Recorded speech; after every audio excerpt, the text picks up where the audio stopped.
nakauwi na ako from the errands ko kanina. Mabilisan lang kasi bayarin lang naman ng bills, ganon. And merienda ko ngayon, siopaw and dalawang chocolate biscuit. Ayan, kain tayo.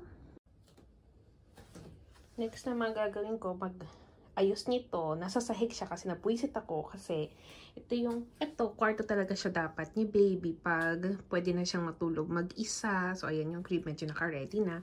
Ito, yung lalagyan ng damit ni Kuma. Ngayon, si Kuma kasi nag-unbox ng mga damit and all. Tapos nilagay niya na lang sa, alam niyo yun, parang bara-bara na lalagyan. Tapos hindi niya na maisara. So, napuwisit ako kasi syempre ayusin ko dapat siya. Napuwisit ako, nilagay ko sa sahig. Tapos, malinis naman yung sahig kasi lagi kong nililinisan. So, ayan. Ayusin ko siya ngayon. Dito.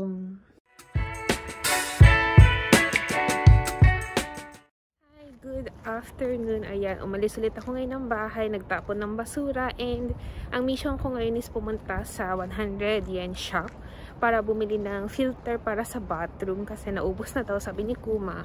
And para rin sa walking ko, and malapit lang naman siya, hindi naman abutin ng 30 minutes. So, ayun, malapit lang sa train station, kaya lakarin ko lang siya, exercise ko na din.